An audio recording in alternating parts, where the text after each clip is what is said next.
Welcome to the Commonwealth Club. I'm George Hammond, Chair of the Humanities Forum, which organized tonight's event. And I'm going to be speaking on the question, who are we? I always like real small topics.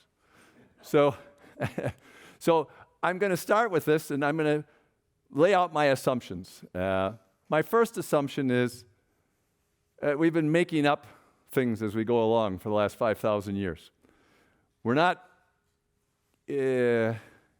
We relied on intuition. Now, why did we even start doing it? We started doing it because, recorded history. Why did that start? I think because some historians began to wonder whether we couldn't learn something from all the mistakes that we were making. So they probably were somewhat more pessimistic than the usual person. The people who created the legends and the myths weren't quite as pessimistic as the historians. So can we learn something from this? That was, I think, the start of trying to use your intuitions to explain what's going on. Now, most intuitions don't travel very far. They're good for you personally, but they're not really good for anybody else. It might look nice if you look up in the sky and you say, yeah, the sun looks like an egg. Somebody laid an egg and tell a whole story about it. And, some people will listen to that, but it doesn't do them much good in their life, and so it fades away. But the irony of this is, why do we do this? Why do we come up with these explanations and then try to get other people to believe in them? Well, I think the first reason is because if it's just your intuition, you wonder whether it's true or not. And the more people you can convince that it's true, the more you can believe in your own intuition, right? So intuitions rely for their strength upon getting a number of people to believe in it. Now, this is very ironic in its way because, it's so much like online dating. We use an attempt to get people to believe in the myth that we want to be. Who am I? Well, this is who I am. And then in online dating, we explain exactly who we are over here, which has some relationship to reality, but not that much. And one of the great ironies of online dating is that if you actually get someone to believe that this is who you are, you lose faith in them because you know that you're lying, and so you know that they can't tell that you're lying, and so there must be something wrong with their perceptions. So we spend a lot of energy doing this, and we don't get anywhere because whenever we get where we want it to be, it proves useless. And I think a lot of our attempts with intuitions to try to understand the world are very similar to that. But intuitions are kind of, they're fun. They're fun to come up with. I had a history teacher in high school who just loved it. You could tell when he was about to, I say tell a whopper, but he would say explain reality about something. And I'll only tell one of them, but because it was just so charming to me as a lawyer. He said, he was talking about the Civil War in America, and he said Abraham Lincoln was admired John Marshall, the first Chief Justice of the Supreme Court, so much that when he had to impose martial law, he named it after him. Chief Justice John Marshall was the fourth Chief Justice, by the way. It wasn't the first, but anyway, that's the way the story came down. And he was very pleased with this. And these quirky intuitions about how to explain things, they're kind of charming in their way. But when somebody really enjoys their quirky intuitions a lot, they kind of begin to think that they're the smartest person in the room all the time. And we all know where that leads. So something changed about 2,500 years ago. Not with very many people, but with a few people, and that was they began to think, maybe we can test other people's intuitions. Maybe we can use reason. Reason had already been around for a long time, of course. We use reason to figure out how to get food, etc. But we can use this reasoning capacity we have to try to figure out whether an intuition makes any sense or not. And so science and reasoning got started. We mostly use experimentation, reliable evidence, and everything to try to have a reliance on this theory. But there's another part of it that I think is even more important, which is clear conceptual thinking. And I'll get back to that again. But you can see it's exactly for the same reason that we wanted to get people to believe in our intuitions, the more the merrier, and that is we can rely on those intuitions if we get a large number of people to believe in it. Well, in science, you don't need anybody's opinion, you know. There can be a society that believes in the flat earth, you know, and they really don't cause anybody any harm at all unless they're working for NASA, you know. So we don't care really. Most intuitions are not that relevant to the rest of us, and people can believe them. It's okay. It doesn't matter. But if we want to have an idea about what our shared reality is, the objective thing, and we think it's objective, a lot of people conclude it's not, of course, with their intuitions. But we think it's objective. And if we want to get there, we need to have something reliable. So we've got evidence, we've got logic, we've got reasoning, and then, as I said, clear conceptual thinking to try to sort out what is internally consistent in a theory and what is externally consistent. The old scientific approach to testing their hypotheses. Now, that's what we're going to do. But before I go tonight, we're going to talk a little bit more about that completely and then talk about who we are in relationship to our intuitions versus our reasoning. But I'd like to make it clear that this reasoning part, the popularity of reasoning, is still a very small percentage of the population. And even a large number of the people who are scientific are very intuitional about what they do too. And in addition, they want everybody to believe in what they say about reality, which is not necessary because you need to believe in the reality. You can't see me from there? I'm not worth looking at. So shall we start the slideshow? Yeah. So I have got some pretty pictures here for you. Just to give you an idea about who we are, just visually. I'm not going to talk about them at all. And now I'm going to explain why I'm going to have these pictures. These pictures are, of course, human culture, who we are. They're there to dazzle you when you don't want to listen to what I'm saying, and to distract you, because I want you to see something beautiful, because I'm going to be talking about a lot of the foolish things that we do. But, you know, we also have done a lot of beautiful, cool things as human beings, and I think it's kind of important to think about that, too. You know, I think about it like a batting average. What percentage of the time are we getting hits and what percentage of the time are we striking out with these ideas? And so I think we have a pretty good batting average, actually, and I think it keeps improving. I think we're doing very well, in spite of the fact that I'm going to suggest in a very short amount of time 3 big ideas to get rid of altogether that are in our way. But since we're doing well, you know, I think we should all be very comfortable that we're doing well as a race, that who we are as a human race, we're doing quite well. And how can we know that? Well, we can compare it to history, so we can say, how did we used to be? You know, you can say quite clearly, if you go back the 5,000 years that I'm talking about, that we're probably only 5% as stupid as we were then. You know, which is pretty good as far as slaughtering each other goes. You know, I think that the evidence, the archaeological evidence, is that it used to be, you know, 20% of the people died violently, and now we're down below 2%. So we're doing well. So we're not as stupid as we were before. So I think that we should at least conclude that our batting average, from that batting average, that we are out hitting the orangutans. So we should feel comfortable that we're moving progressively. So let's talk about clear conceptual thinking. And as I said, you can be distracted by all the beauty behind us. So clear conceptual thinking is a way of thinking through an idea in a way that makes it clear that it either makes sense or doesn't make sense. You go by the assumptions that you're given, you compare the assumptions to what you're trying to describe, and then you make a conclusion. Now, one of the things that I like to talk about in who we are is just the very basic idea about it. You know, we're basically individual minds, right? And we think of ourselves in many, many different ways. But there's one nice thing about being an individual mind. So nobody can take your place. No. You're indispensable to yourself because only you can live your life. Now, we give away a lot of power over our lives to other people.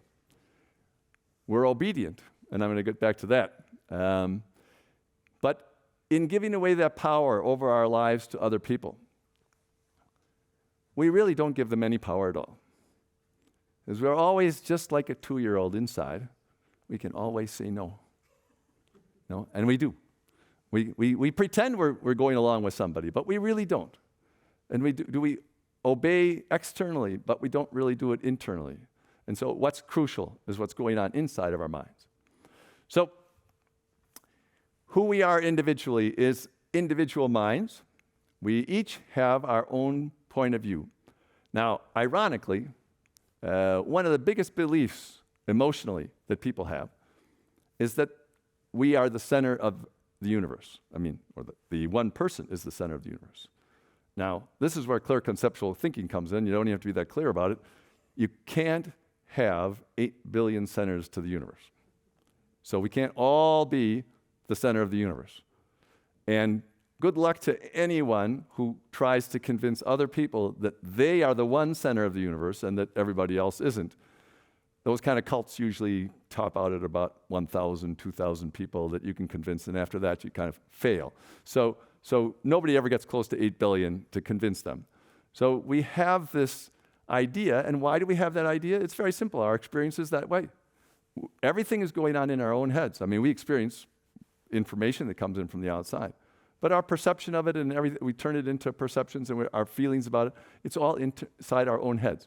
So as individual minds, we have that experience. Now, how can we define that individual mind? Well, that's what everybody disagrees about. What's consciousness? Are we just an accident of nature that dies, or do we live longer? So I'm going to go into that a little bit later. But let's talk about who we are collectively for a little while, going back to the human race.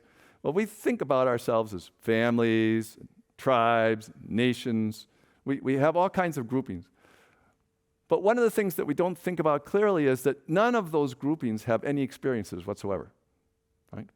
There isn't a national mind that thinks, and we're all part of it. We all individually experience whatever we do nationally, or everybody watches the Super Bowl, and so we say, oh, we're all experiencing the Super Bowl together, but everybody has a different feeling about it. Some people are very annoyed about the Super Bowl being on. Other people are excited about it being on. Some people are happy for the one side or the other side. So everybody's experience of this thing is different. There isn't a universal experience of anything. Every experience is individual. So when we think of ourselves collectively as who we are, then we are mushing together our experience. A lot of times there's some beautiful analogies about this that are used by spiritual teachers. They say, we are like individual consciousness, and there's a universal consciousness, and we meld into that, we mold into that, we become one with it. Now, we can have some emotional experiences like that, but the analogy is often used that it's like an ocean. Okay, so let's go into that analogy. An ocean is made up of molecules of water, right? Individual molecules of water. If you take away all the individual molecules of water, there's no ocean. The ocean is not anything except for the individual molecules of water, just all in one location. But while I'm talking about water, I want to talk about another idea that comes up a lot, and that is, if you talk about the rules of science, which I'm going to go into a little bit later, talk about the rules of science, I think we have to also remember that this is a new experiment too. It's only 2,500 years old. And a lot of the ideas that we take for granted are only a couple hundred years old. And one of those ideas is the law of entropy, which I'll talk about in a little while. But part of that law, not part of the law of entropy, but part of what we say is like water always flows downhill. So that's pretty accurate. That's what gravity does. Gravity always makes water flow downhill. But that's not really true on the molecular level, is it? Because there's evaporation of water, the water molecules go up in the air, and then they climb over here, and then they fall back down onto the earth, and then they roll downhill again, but then they go up in the air again. So water does not always flow downhill. Water goes in a lot of different directions. So just in case I forget, when we get back to the law of entropy, maybe there's some exception to the law of entropy like that. We think that water always flows downhill. We think entropy always flows in one direction too. But there might be some other way of understanding that later. We're only a couple hundred years into it. And I think the reason I mention that is because it's very important when we talk about any ideas that, as I said at the beginning, we're all making this up as we go along. Oh, there's San Francisco. So I thought, pyramids, this is our version of a pyramid, right? So what are the three ideas? See, the three ideas, I think, we can get rid of three ideas. They're very popular ideas. They're very almost universal in their different varieties. But if we get rid of three ideas, and not only do these ideas not make any sense, but they get in our way in our pursuit of happiness. If we get rid of those three ideas, I think we could all get along. Even though we would still have thousands or millions or billions of different ideas about life. As long as we don't include those three ideas, we could get along. Now, I don't think a world government is a good idea. I do think what I'm aiming for, one of my goals is, you see, I'm a mergers lawyer, or I was a mergers lawyer, mergers and acquisitions lawyer. And so my job was to try to find common ground in any deal. And some of the time, the most valuable advice I could give to a client was to say, there's no common ground. You're talking at odds with each other, and you'll never come to an agreement, so you could argue for years about this and never get anywhere. But I could also point out what it is that it's in the way. If something's in the way, fine, we can take it out of the way. So that's partially what I wanted to talk about tonight, because I see three ideas in the way of having a merger so that we can have a human civilization that everybody is kind of, okay with. 80% of the antagonism, not 100%, but 80% of the antagonism between different cultures could disappear if these three ideas came out. So they're big ideas, obviously. Now, the first idea is the tyrant king. Almost every description of the ultimate authority, the divine authority, is that he behaves like a tyrant king. Now, I think it's perfectly understandable that 5,000 years ago, the people who were making things up as they go along would come up with this idea. Why? Because every single person who had power probably behaved like a tyrant king. And so they probably could not imagine that anybody with even more power than those kings wouldn't be a tyrant king. And I think if you think about it, you say the psychology is pretty obvious. Why do usurping individuals who take on the power of a tyrant king, why is it that they behave like tyrants? They behave like tyrants because they know they cheated to get that power. They know that their power is illegitimate. And so they got to keep everybody off guard, they got everybody off balance, and they have to keep things, uncertain. And so their behavior is going to be based upon the fact that they are actually illegitimate holders of power. Now, if the theory, the intuition about the world, the universe, and everything is that there's an ultimate authority who's in charge, that authority is often said to be omniscient and omnipotent. Why would he be insecure? Nobody could take anything away from him. He could always do what he wanted to. There's absolutely no reason for him to act like a tyrant. But he's not an emperor with no clothes. He's an emperor fully dressed. He doesn't have a problem. And he certainly isn't going to worry about anybody taking his place because he knows that can't happen. So there's absolutely no reason for the personality of that person to be like a tyrant king. Now, you'd think that it wouldn't be too hard to get rid of that idea. But we're kind of fond of that idea. for no really good reason. But we're fond of that idea because we kind of want to outsmart this character. You know, we do. Almost every religious idea, they have a set of rules. And if you follow the rules and you get over the line, you get the reward. And if you're below the line, you get the punishment, right? And so where does every believer go? Do they aim for as high up as they can get? No, they dance right along the line the entire time, as close to the line as they possibly can, because everybody believes that all the fun is underneath the line. And the stuff above the line is just what you have to put up with, because there's a tyrant king out there that's going to nail you if you don't do it. So, and this implies something about us. One, we think we're smarter than that omniscient person, which doesn't really make sense. That's a good way of thinking about an internal inconsistency, right?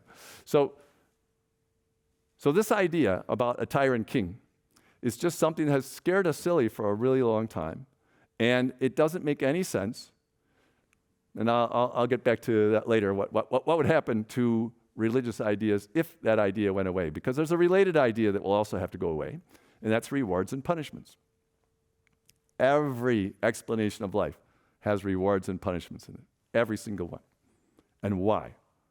Because every single one of those explanations is somebody's intuition about life.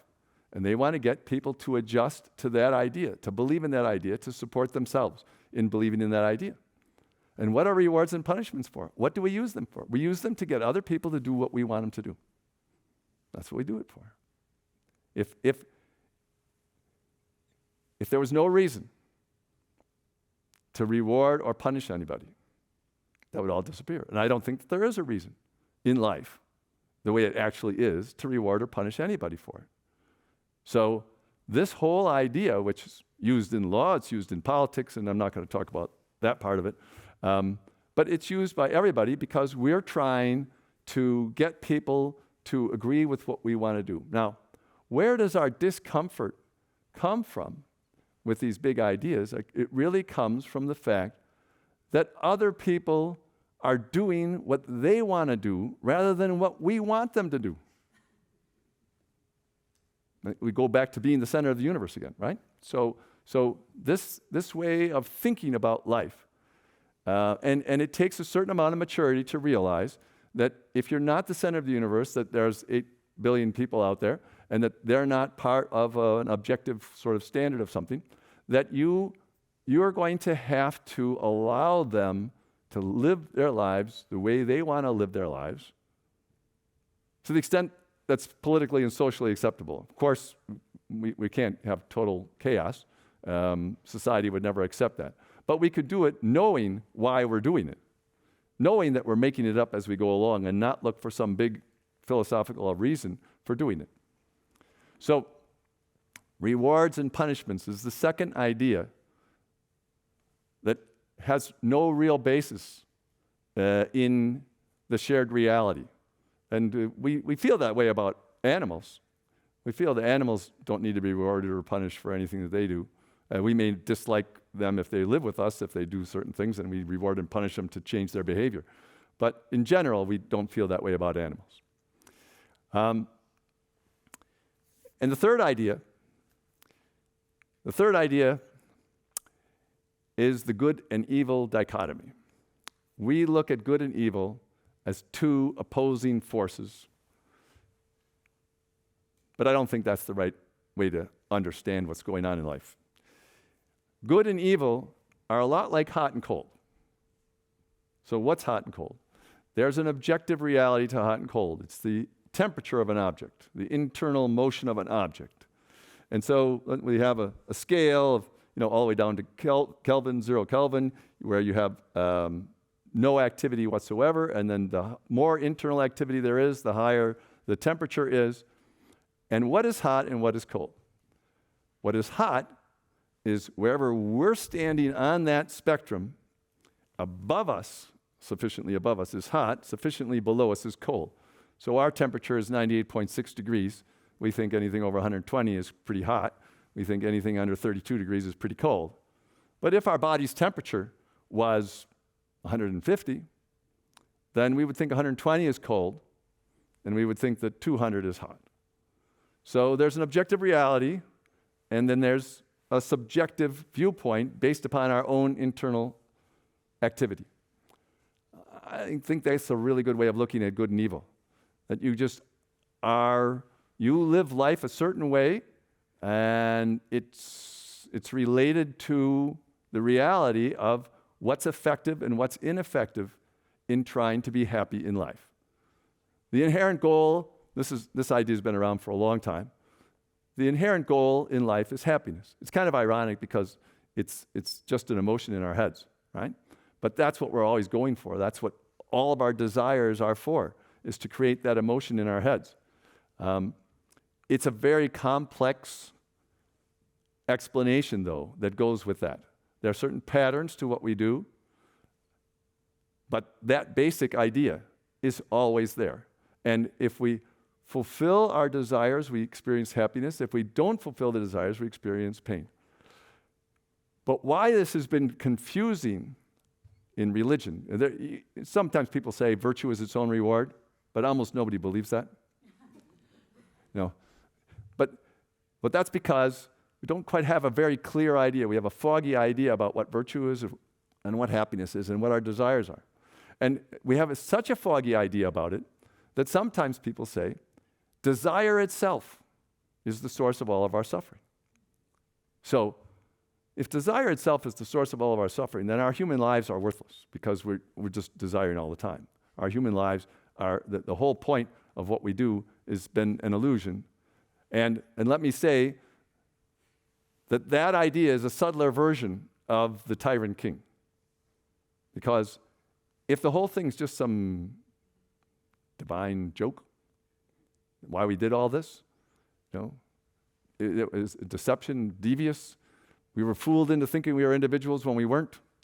We were fooled into thinking that we wanted things when we didn't. No, that's also just like a tyrant's behavior, and certainly would not fit with anybody who had any realistic amount of power. So those are the three ideas: the tyrant king, rewards and punishments, and the good and evil dichotomy. I think if we don't look at it as a dichotomy, it's very interesting, of course, because evil usually attracts our attention much more than the good part does, as I said before about the line. Why are we so interested in evil? We are interested in evil just the way, say Lord Voldemort in Harry Potter. Why is it that all those other wizards follow this guy who causes them pain and suffering? Why? Because he gives them permission to be cruel to others. Right? And I think this is exactly what the basic idea is behind that idea about the evil one. He gives you permission to be cruel. Now, where's this cruelty? Very interesting. You will find, and if you study all the lists of vices in all the religious ideas, the top 10 lists, sloth, gluttony, lust, all those usual things. Pride, don't want to be proud of yourself. Those things are considered, the top 10 list of vices that are in your way. What are they in their way of? They're in your way of becoming obedient to the tyrant king. So, it's true. Okay, so they're in your way. But nobody ever mentions cruelty. You can go out and search. If somebody finds it on one of those lists, please tell me. Because I did a lot of searching, never found cruelty on any of the lists, and cruelty is absolutely the number one thing in the way of the enjoyment of our lives. Because what is cruelty?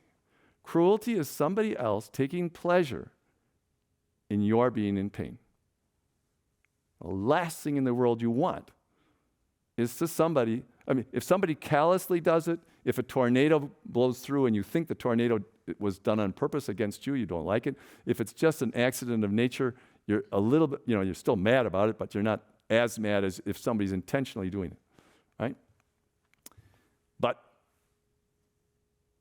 somebody intentionally trying to make you be in pain and taking pleasure from it is about the worst thing that we ever experience in life.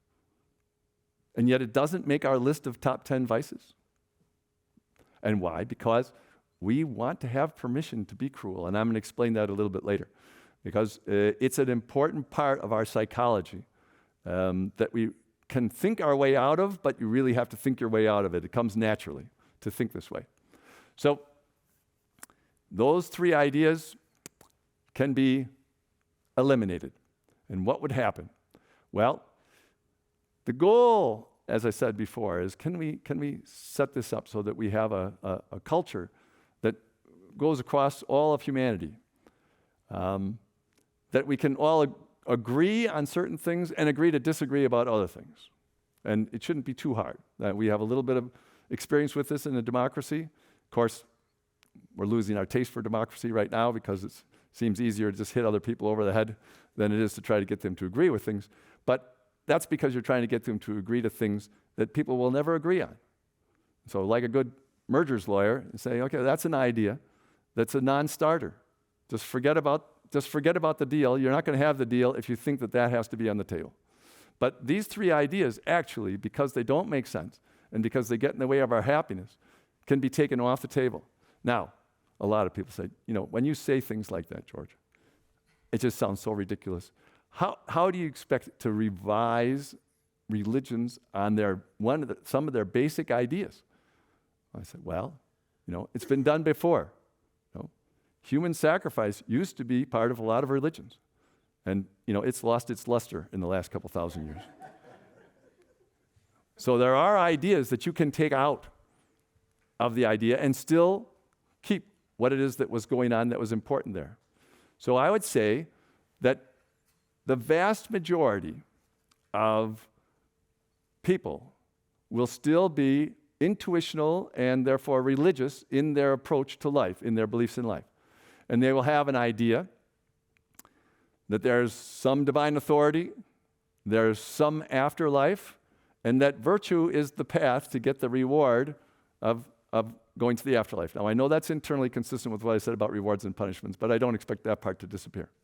So people will have that basic approach, but it's not going to get in the way of other people. They'll still want to proselytize and come to your door and ask you to join because it still will make them feel better the more people agree with this one approach, because that's the way intuitions work. But they will now have the personality of their divine authority to be of a sterling character. He won't possibly think that other people should be forced to believe in him. He knows he's not Tinkerbell. If you believe in him, that doesn't make him exist. And he dies if you don't believe in him. That can't be. That doesn't make any sense. And so that idea can be taken off. He's probably got a very nice personality if he exists. And so you don't need to worry about him. And I think the Christians are in pretty good shape on this one because Jesus himself said, just imagine the best human father that you've ever met and multiply that 70 times 7 times, and that's what my father's like. All I have to do is get rid of all the other descriptions and just stick with that one. and everything would be fine. So it's something that's doable, not like in the next 10 minutes. But 1,000, 2,000 years, it could easily leach out of the ideas. And if you say, my God is not dumb enough to create us all one way and then realize he's made a bunch of mistakes and therefore has to have a bunch of rewards and punishment incentives in order to get us to do what he wanted to do from the start. So he can't possibly have that idea either. And so once you say, no, our God is so smart, he did it exactly the way he wanted to, there's no need for rewards and punishments. There's no reason for incentives to change anything. It's already done exactly the way he wanted. So with that, you don't really have an argument with everybody else to get along with. Okay, so that's one group, the largest group that would be left. Then you'd have secular scientists. The secular scientists' basic bottom line is that we're basically an accident of nature, that there's determinism, that we have physical laws that govern everything, and that we are an accident after a long period of entropy, which makes us pretty lazy looking, I think. but after a long period of entropy, we've come up with this. Now, because it's based on reason, at least theoretically, there's no reason to proselytize. There's no reason to get other people, to believe in what you think. Now, as I said, the habit of thinking to try to get people to believe in our intuitions carries over into science, but the longer we're scientific, the more that will go away. So we can count on that really not getting in the way either, and we can agree to disagree about some things. But now, one of the great ironies about that is that determinism requires initial conditions to be known, to know that there's initial conditions and everything has flowed from that point on. And we can't know what those initial conditions are, most likely. And even if we could know what they were like at the beginning of the Big Bang, we don't know what came before the Big Bang, and whether there was something before or something after, and probably we'll never get evidence of that. And so we have to think it through logically. But so to me, the irony of the determinism belief in science is that why are they so fond of determinism? Why are they so fond of saying I have no free will and I can't do anything except for what is the end result of all these atoms rolling along for all this period of time? And the reason is because those religious ideas that they thought they were getting rid of told them to be afraid of being responsible for their own actions because they were either going to be rewarded or punished for them. And so if they're responsible for those actions, that's what's going to happen. And if they believe in determinism, then there's no rewards and punishments. But I already got rid of rewards and punishments anyway, so they don't need that. They don't need the idea of determinism. And free will, they're upset about free will, but free will, if it's simple, if it's a moral decision, you have moral responsibility if you have free will, and therefore because you have moral responsibility, you'll either be punished or rewarded for something. But if free will is just making decisions, that you can make decisions, then all the animals have free will. Everybody makes decisions. That's what minds do. Everybody makes decisions. And the interesting other part of the scientific theories for now that's missing is that there's really no good explanation of an anti-entropic force. So you've got entropy coming down. You don't have any real explanation for why localized there are anti-entropic things like all of us. Why is it that we can build against entropy? Why can we, of course, on a larger scale, as they demonstrate, entropy is still increasing. If we concentrate an anti-entropic force and make things, overall entropy is still increasing. But even so, the idea that you can create localized forms of anti-entropic activity is against the law of entropy. Now, as I said before about water, we may find that, we've only been living with this theory for 400 years, so there may be another form of the law of entropy which has the equivalent of water always goes downhill except for when it evaporates and comes up and comes down again. So there may be another way to explain this, and I'm eager to see what science comes up with in the next couple hundred years about this, because they may have an explanation. But in the meantime, there is no explanation of anti-entropic forces, and the only thing we know that pushes against the normal flow downhill of matter into less and less organized forms, the only thing that we know that does that are minds. Our minds, animal minds, ants. I'm going to talk about ants here for a second. Now, there are holes under the ground because of air pockets, volcanic tunnels, things like that. But nothing as sophisticated as what ants build in their homes underneath it. It's very clear that ants are an anti-entropic force. The decisions that they make are anti-entropic locally on their thing. And maybe that's why it was called anti-entropic, I'm not sure. So ants and any other mind, any insect mind, any human mind, any animal mind, they all try to move things around to satisfy their own desires in their search for happiness. That's what I think. So I think that there's a third way of looking at things, which is a sort of an update of Pythagoras' ideas. Now, if you say there's no divine authority, but we live longer than one biological life. And there's no rewards and punishments, but there is something that goes on in our heads, some patterns, which is why we always thought that was true. One of those patterns is that the quality of our happiness is directly related to the quality of our desires. So there's a balance, and it's an immediate balance all the time. The more intelligent our desires are in our pursuit of happiness, in the quality of the desires, that will create a different quality of happiness in our minds. And that's a balance that takes place moment to moment all the time. It's not based on time, it's based on this process of change. Now, if you have that balance and you project out into the world, you want the world to behave like that. You want the world to say, good will be rewarded. Being bad will be punished. And you get to define what good and bad is. And that's why you reward and punish people.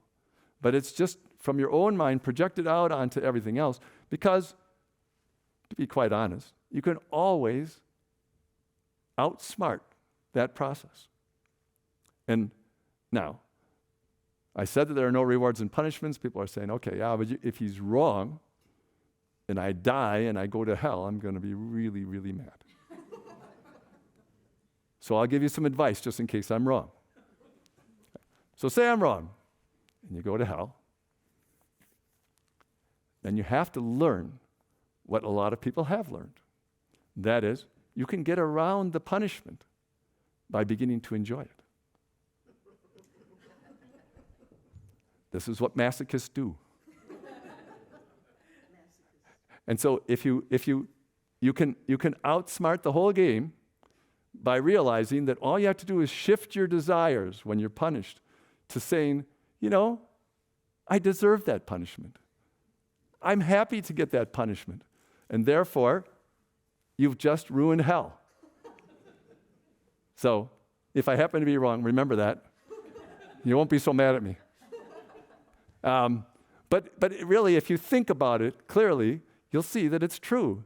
Lots of people do it, and one of the great ironies of our society is that we have all these habits. And if you look at them, you say, that person is trying to punish themselves immediately so they don't get punished later. Why do we do that? Because we have absorbed these ideas. And so we punish ourselves immediately thinking, that's going to get me off the hook. I get to do what's wrong, and I get to punish myself right away at the same time. And therefore, there's whole... I'm not going to go into it. Okay. But big parts of our culture are based upon that idea. And it's interesting because we're just deceiving ourselves in doing that kind of thing. As I said, just remember the pretty pictures and all the other things that we do that are wonderful, but this is where we're really striking out because we really don't deal with this very clearly. So this is my annual lecture. I've been doing it for over 20 years. The patterns in our personalities really give us an idea about what we're up to. And I gave a lecture in March of 2011 on the patterns in our personality. That podcast is still available. I gave a lecture in March of 2003 on the pursuit of happiness. Lecture is also still available as a podcast. And the other idea that I want to talk about is transcending cruelty. So we talk about good and evil. We talk about how the Pythagorean approach might change that. And there's a couple of ideas to explain where we got this idea and where we came up with cruelty in the first place, why we became cruel people. And that is pretty simple. And this is another reason, if these ideas become clear, I think it's another idea that can shift the way people think about evil. So one idea is what I call the importance of being important. Okay? We all want to be important. Now, we know that there's financial hierarchies and there's social hierarchies, and we have an idea where we fit in those, and some people try to go up, some people don't care about it, stuff like that. But what everybody does care about is the psychological hierarchy. And ironically, we have no idea of where we fit And we have no way of judging where we fit, comparing to other people. We don't know if we're happier than other people. It's way too complex to tell. You can have a vague idea whether the person's happy or not, but a lot of people who pretend to be happy and can give people the impression they're happy are not nearly as happy as they pretend. Some people are better actors and actresses than others. But that psychological hierarchy is absolutely crucial to us because it's our importance. And we want to be important. And why do we want to be important? Because we're, as I said at the beginning, we're individual minds in this huge universe, right? And we know it. And the scientists keep telling us the universe is even bigger than we thought. That hasn't helped this situation.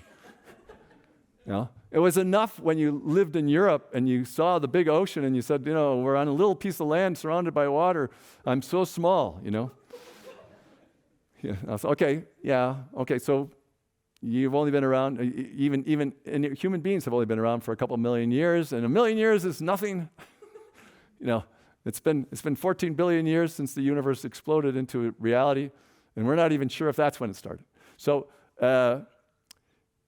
as it gets bigger, we feel smaller, but the fact is we always want to be important. And of course we are important, as I said before. And the way to solve this is not the way we usually do it. It's not by buying a better car than our neighbor. It's not by building a bigger house than the neighbor. It's not all those things that we do to try to prove that we're important. That's not what will work. And the other thing to show how we really try to stay in the hierarchy, the psychological hierarchy, it's almost a universal experience, not quite, because some people are a little bit above this. It's almost a universal experience that if somebody loses their job, they can even have been good to their family for a long time, they lose their job unexpectedly and are devastated by it. They go home and they're mean to their children and they're mean to their spouse, right? And why? Because they have to make those other people be more miserable than they are so that they can still be in the same situation in the psychological hierarchy in their family that they were before. And this is where cruelty comes from. Cruelty comes from getting pleasure in somebody else's pain because you need them to be in more pain than you are. And so we have created an entire culture based on that idea. That's not the only idea in our culture, but that's one of the ideas. Now, the importance of being important can be solved very simply. Two ideas. One, you're indispensable to yourself. Nobody else can live your life. You're the only one thinking your thoughts. You can express your thoughts to other people. You can express your emotions to other people, but nobody experiences it just like that. Now, people say, no, God, so I've heard this objection, God knows you just as you are. He knows exactly what you're experiencing. He knows exactly what you need. He's inside your mind. He knows it all. So I say, okay, but even God cannot possibly know what it's like to be you as an individual. He might be able to read your mind totally, but he can't get rid of being God while he's paying attention to what you're experiencing. He's God, and he's paying attention. He knows you fully, if that's true at all. And therefore, even he can't squash himself down into just being you. So you are indispensable to your own experience at all times. You can't get any more important than that. Right? Now, the next thing is, you can't be indispensable to other people. Everybody kind of wants to be because they project out that personal indispensability, but you can't actually ever be indispensable to anyone else. Right? And all you have to do is say, but I can solve that anyway. I can still be more important. All I have to do is be more valuable to other people. And to be valuable to other people, all you have to do is give more than you take. It's very simple. You can give a little bit more than you take if you want to be a little stingy about it, but you're still valuable. Or you could give lots more than what you take and become a very valuable member of the community. So that's up to you, but it's not that hard to solve that problem. And transcending cruelty is the other part of my idea. So there's the importance of being important and transcending cruelty. And transcending cruelty is very simple. That is, you just see how to be indispensable to yourself and not cruel and be valuable to other people, and see that it's not in your self-interest to be cruel to anybody. It's not in your self-interest because why would you want to surround yourself with people who are in greater pain than before? only because of the psychological hierarchy thing. For every other reason, there is no reason to do that. You'd want to be around happier people. You'd want to create happy people around you. And you have a choice. You can be happy in two different ways in society. You can be happy swimming upstream against where everybody is going, or you can be happy going where everybody's going because everybody's happy and everyone's moving in the same direction. Either one is enjoyable. Being with everybody else being happy is probably even better. But if you don't have a choice and you want to swim upstream, that's fine. And, that's another thing to remember if I'm wrong about hell, because you can always swim against the stream there too. And figure out how to get around the rules. That's when deviousness will really be useful. So those are the three ways of looking at life. And if it's true, if we're individual minds in this universe, it actually makes no difference what your metaphysical theory is about life. You can have any one of those theories, as long as you understand how our personalities work. If you understand how our personalities work, what the patterns are, how to be happier, then you can be happier while you're alive in the present. And if you die, and the scientists are right, and there's nothing, you have nothing to worry about, because there's nothing. You can't be upset. You can't say, oh no, I don't exist, and be mad because you're not there. And so absolutely nothing is painful about that possibility. Absolutely nothing under my getting rid of those three ideas, absolutely nothing is painful about the possibility that there are divine authorities or one divine authority, and your religion was right, so on. As long as he has a sterling character, he's not going to reward or punish you. You're going to still exist, and you're going to be in his club. In his club, because that's what those are for. They're just like big clubs. And I think if people kind of start thinking about them a little bit like sports teams that they like, so that they admire that sports team a lot, and so I'm part of this sports team. We won this weekend. We won the Super Bowl if you're from Kansas City, or we almost won the Super Bowl if you're from San Francisco. So, and how many of the people were actually playing? But we won, And so I think the same idea. We are individuals in a huge universe. We want to belong to something bigger. And as long as we remember we're individuals, we can belong to something bigger. But I think that's the function. And if we do exist after we die, that could still be the function. Being part of a bigger group. Saying, yes, we are wonderful because whatever excuse you use, whatever game it is that's playing, it doesn't matter. It works. On the other hand, the last idea, if you're an individual and you live longer than just your biological body does, then as long as you understand the game of how happiness is created, you're all set. You're all set forever. Because you understand the rules of the game. We haven't been given a blueprint, but we can figure it out. So, I think, as I've said, that if you get rid of those three ideas, you can have three main groups of how people look at life, and they could all agree, because there's no punishment, no anger about which one works, and they could all be. Now, because I use that sports analogy, I thought, maybe we ought not to have a metaphysical Super Bowl every year, because then people will say our team won and your team lost and so on and so forth. So maybe we don't want to get that sporty about it. But I think we can live together about these sets of ideas.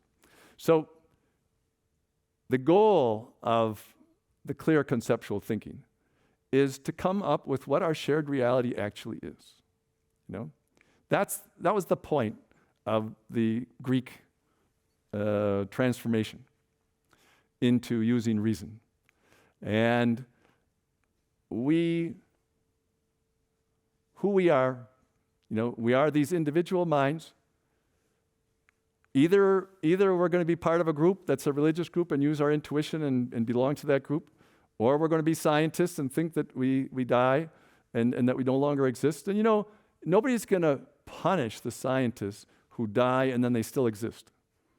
And then say, excuse me, but you believed that you weren't going to exist and therefore you're going to be punished for having thought that. That's another thing about the sterling character. If somebody did set this up, if somebody did set the whole thing up, he would have a sterling enough character to say, you tried to understand the game that I created.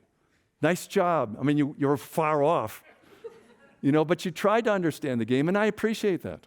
I admire that. You might even get a better seat at the table than the ones who just believed. So because trying to understand is something, if you go through an art gallery and you don't know it, but the artist is there, you go through an art gallery and you go, and then you go. And then somebody else comes and, I really think that this color means that she was in a terrible situation at the time she was painting that one. And you go on like that. And the artist happens to hear and says, you got it all wrong. But I admire that you tried to understand my painting. That's the idea. I think we can understand this. Something of a better personality, I think it'll be very, very clear. So there's nothing to worry about death at all. So we're individuals, and those are the possibilities. And who are we as a group? Well, we're the human race, right? 8 billion of us or so. And who should we be? The humane race. And who will we be? That's up for us. That's up to us, right? We're the ones who get to decide. And you get to be part of whatever section of these sets of ideas there are. So, thank you very much for coming. I'll take a couple of questions. I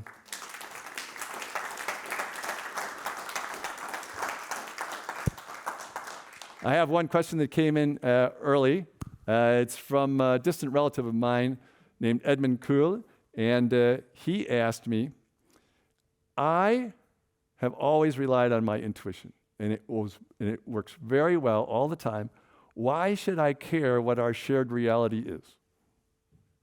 What's all this attempt to find a shared reality? Let me just go with my flow, go with the intuition. And my answer to that is, go ahead, Edmund. Just keep flowing, because first of all, you're not going to do it any other way. And second of all, that's how you feel about it. But I think as people understand the shared reality and the patterns in our personality better, that, something else it'll become more popular over time to do this. In fact, at this point, after 2.5 millennium of some kind of rational humanitarianism moving into our thinking and the science that has come along with that, that if we keep that up and increase the pace, especially if we can drop some of the ideas that are getting in our way, that might actually amount to 3 to 5% of the human population in 1,000 years. And then we'll be right up there with the bisexuals in terms of popularity. And so that's basically an important way to understand life. Where is it? How many people are interested in this? How many people are trying to understand versus how many people are intuitively experiencing it? And when you see the patterns in our personalities, you'll see that the intuitional approach makes a whole lot of sense to just go with that flow, but you don't ever get to the rules of the game. You don't get to the blueprint unless you try to break through the errors you're making in your judgment and the fact that all those intuitions don't add up. They can't all be right at the same time, right? So here's a question up here. Can you, for the camera, where should you stand for the camera? Over here? Can you stand over here, Gary? So the camera can catch you or not? Yeah, because it's going to be on video. What I heard was thinking. Mm-hmm. And that's the biggest handicap the human being has, is thinking. Thinking? You have to be out of your mind. To think? Which means you're out of your senses. Uh-huh. And we live in our minds and our senses. The middle of the bell curve lives in its mind and its senses. You have to be out of your mind and away from your senses to be where you're, the party that you discussed, living in his intuition. Mm-hmm.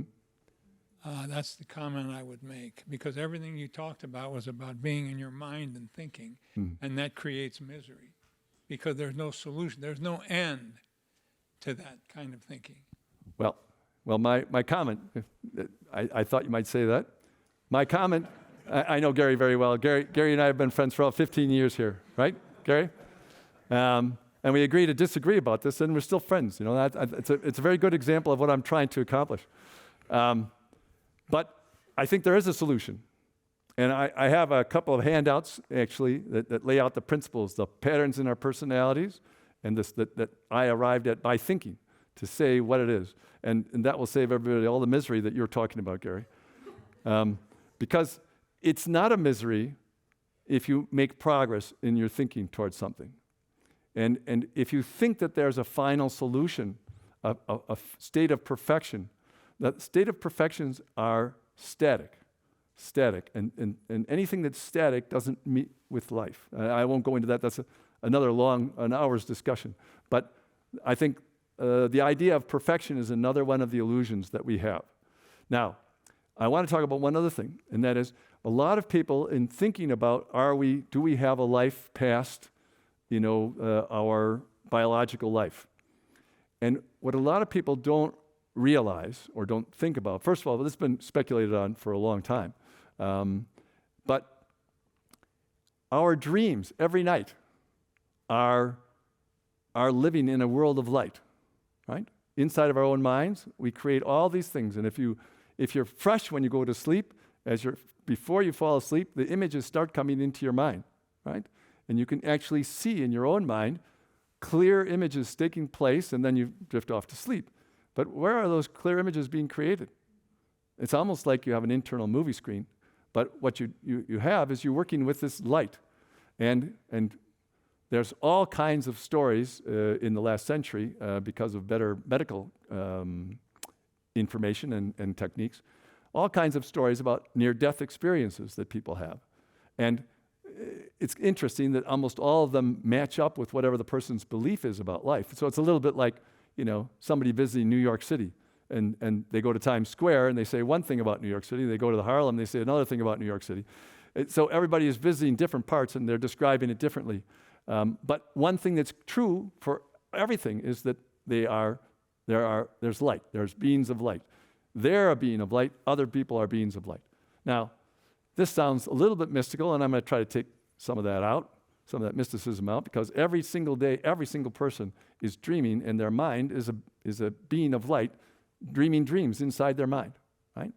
And so it seems to me much simpler to understand, because one of the things that biologically we can't understand is how do we get our thoughts to make our body move? I mean, as everyone knows, well, I'm talking, my hands are doing all kinds of things. I have no idea what they're doing. But they're moving, and my mind is making that happen. And my thoughts are making that happen. And if my thoughts are directed beams of light or photons being sent out by something, and we know that every atom is sending out photons. So if we think of it in terms of light, and there's been some experiments done on how much the neurons use photons to pass the information along and so on. A photon going into an atom changes the atom. So if we're trying to figure out how our minds make our bodies do things, I think that's the place to start. I have no idea. It's just guessing. But that is something that we can think about scientifically. So, another person? Yeah. Great. You want to ask a question? One of the things I've noticed. Hang on one second so you have a microphone. Yeah. One of the things I've noticed in my years is that when you ask a question of someone in the definitive, that's a kind of a yes or no question, like, is there a God? Right. Seems to be the big one that people like to ask. People either go loud or they go soft. Uh-huh. They want to fight it. They're going to get out the guns one way or the other. My partner had a sneaky little trick because he had a little Buddhist training. Uh-huh. He would switch totally to the hypothetical. Uh-huh. Like, well, should there be such a thing? Yeah. Where would you find them? Yeah. And throw it right back at me. Mm-hmm. Well, I spent 20 years in Christian Science, and that would knock me off my socks. Mary Baker Eddy gave me seven objects to play with. Mm-hmm. So I'd usually walk away not in tears, but not with an answer. Right. So I wonder if you want to comment about that. Sure.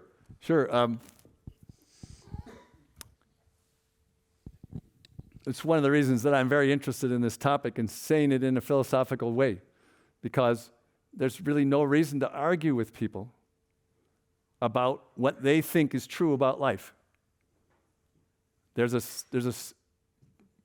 Our personality patterns are clear to me anyway, and in explaining it, you'll see that it's something like that. It's something like that. It's inherent patterns. Our happiness is when we fulfill a desire. That's what it comes from. Our unhappiness is when we don't fulfill a desire. Our love is our attraction to what we find beautiful. Our hatred is what we find is our repulsion from what we find ugly. And why do we find it ugly? Because it doesn't give us happiness. Why do we find it beautiful? Because it brings us happiness, or we expect it to. Our passions are our anticipation of our happiness that we're going to get from something. And our fears are our anticipation of the unhappiness we're going to get from something.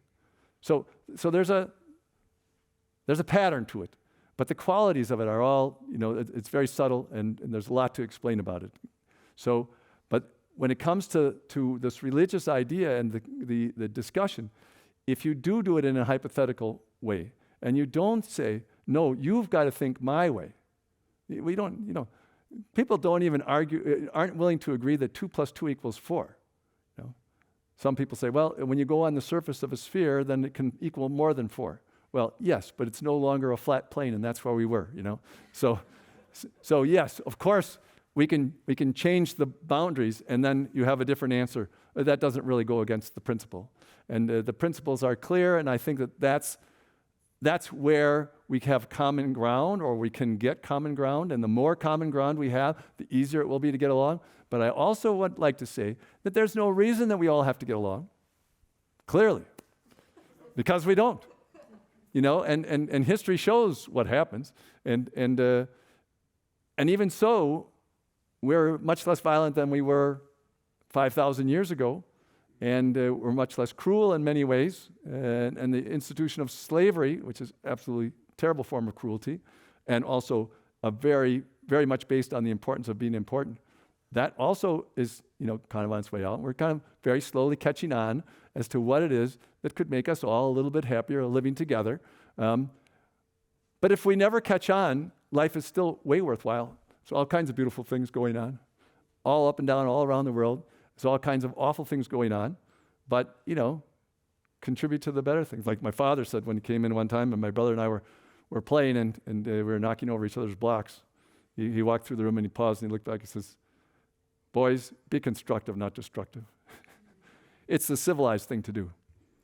And it's that simple, You might be the underdog to be civilized. It might be easier to destroy than it is to create and be constructive, but it's much more fun.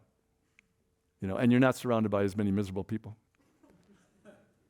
It's just amazing how important that psychological hierarchy must be for us to be doing something that really does hurt us all the time, individually. Hurts us more than it hurts the other people. And again, you can be devious and get out of it. Someone's trying to make you miserable. Because they're being cruel, the easiest way to solve the problem is to not become miserable like they want you to. To not give in to the pain, to not experience the pain, even to laugh at it. I mean, there's a lot of different ways of dealing with it. But I can tell you that anybody who's a bully that finds out that you're not going to succumb to their bullying is going to find somebody else. It's unfortunate for the other person, but they're going to do it anyway. So that's an important part of how we look at these things. I just thinking of a quote from The Mysterious Stranger by Mark Twain. He said, I have revealed yourself to yourself, so go on and dream other dreams, but better ones. That's really basically what we're up to as human beings, at least some of us. And it does seem like a very good way to pursue happiness.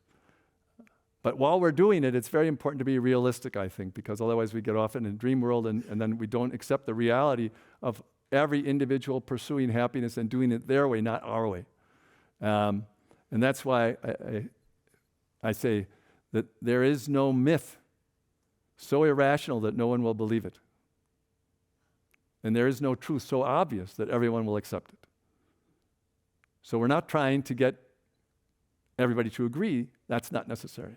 Agree on some basic rules of the game, and then everybody play the game differently. Some people, baseball's still around. Some people want to be the catcher. Some people want to be the pitcher. Some want to be in the outfield.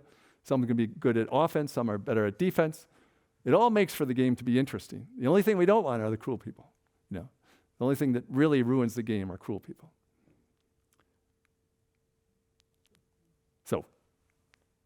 So ends another event. Oh, got a question? Okay. Yeah.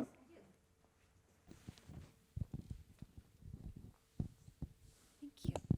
Thank you so much for your talk. My question is, after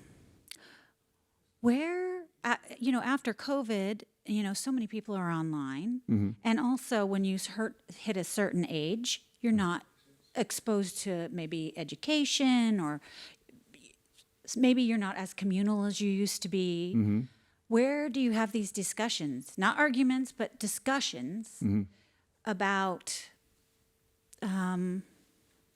even what you're talking about today. Like I've looked for a philosophy class or some, lifelong learning opportunities. Right. And that, I feel like that's a missing piece for so many people today. I just don't know where to find that.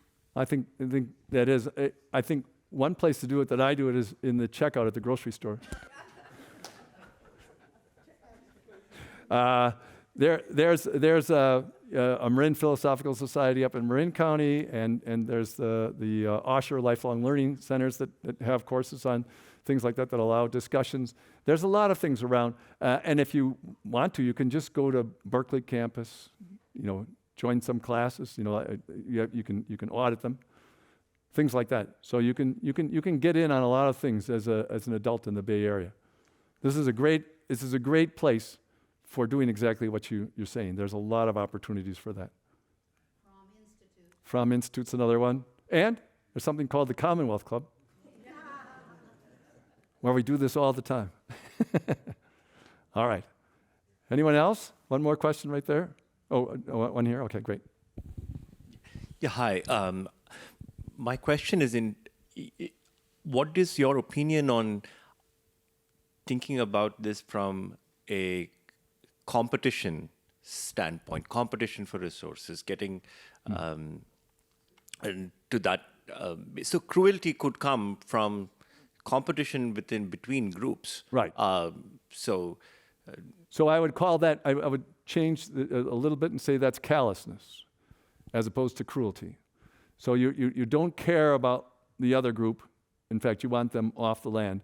You don't want to make them miserable necessarily. You don't want to ruin their happiness. You'd like them to be happy some other place. right. Yeah. So you're saying, okay, a lot of times it is cruel.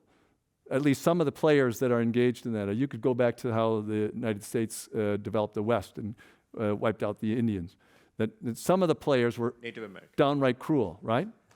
Yeah, downright cruel. Native Americans, yeah, downright cruel.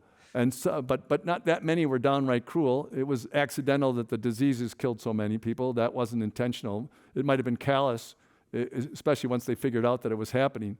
Because what was cruel was when they put it on the blankets, the smallpox on the blankets, and they gave the blankets to the Native Americans. That was cruel because that was intentional. So I draw a line between intentional attempts to take pleasure in somebody else's pain and just the callousness of treating everybody as an object in your world. And that people do a lot. They think of other people as just an object in their universe, sort of the way they do in their dreams, right? In everyone's dream, people many times behave exactly the way you want them to. It makes people want to dream sometimes a lot more than they actually live in reality. But it's much more interesting to dream one thing and then try to make it somewhat real in reality. Yeah. One follow-up. Yeah. Now, because you had mentioned individual minds, right? So yes, there's individual minds, but how do you draw the circle of your identity, all right? I mean, do you draw it within yourself, your family, Because the larger the circle, the lesser the in-group, out-group, or even a chance of cruelty. Right. So Well, actually, there's a lot of chance for cruelty in families, and there is. So I think how you draw the line is not a function of cruelty. You figure out yourself that you don't want to be cruel, and you understand why it doesn't work for your own self-interest in your pursuit of happiness. But how do you draw your individual mind? That's a very, very good question. And people want to identify with things they do, but I think it's just you're a mind. You make decisions. Every one of your dreams is yours alone. Every one of your emotions is yours alone. Whatever you're experiencing in your head is yours alone. You are taking in things from the shared reality, but everything in your own mind and your own experience is yours alone. And so that's who you are. You're that mind. Now, what that mind consists of, I said, you can, that's my next project. How to investigate that and see what it is. But it seems to me at least fairly clear from our experiences that we are some kind of, our minds are made out of light of some kind. And that it should be scientifically verifiable. It won't weigh anything though. And there's another question in the back, yeah. One last question.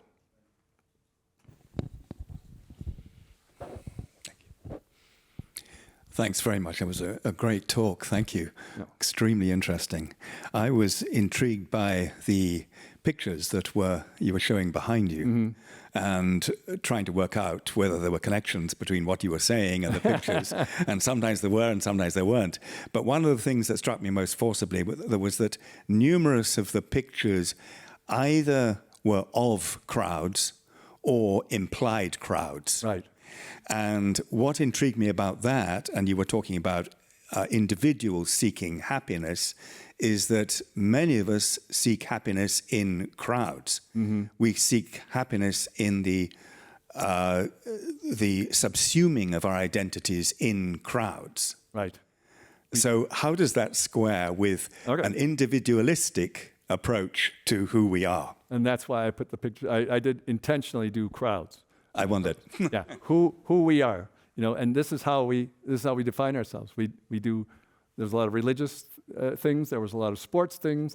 We do lots of things in big groups, and it's because we're individual minds in a huge universe that we want to belong to something. Which is why I conclude that the biggest portion will always be belonging to a group that shares an intuitional belief about what's going on in the world.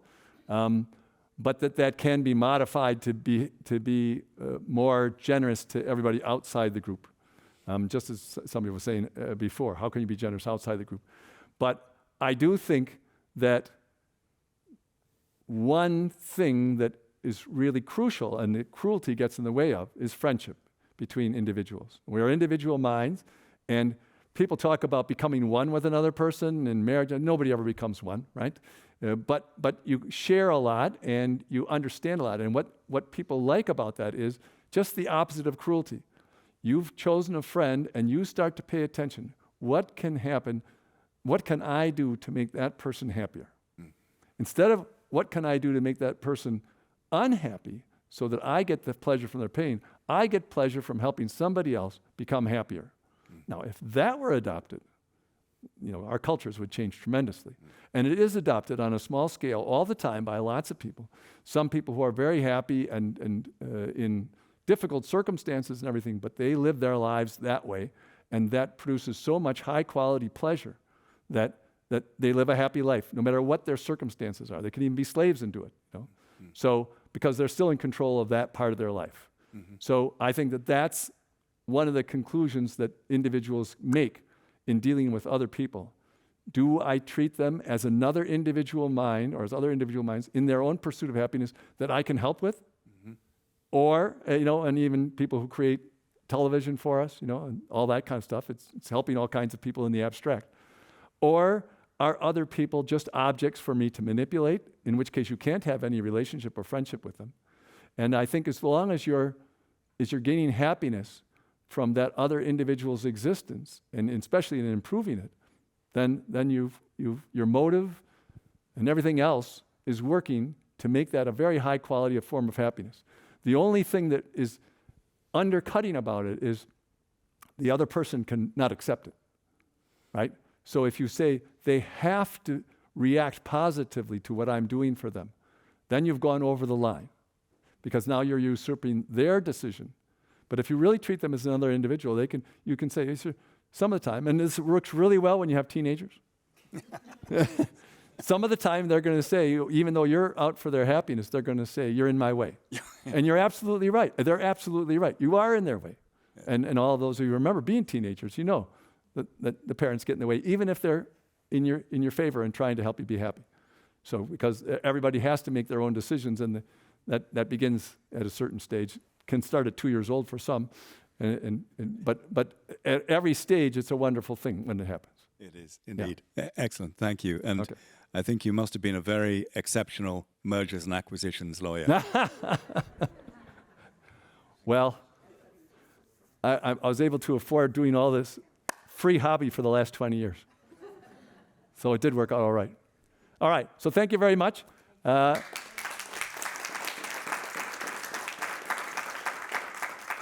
So ends another event at the Commonwealth Club in its 122nd year of enlightened discussion. Thanks a lot for coming, and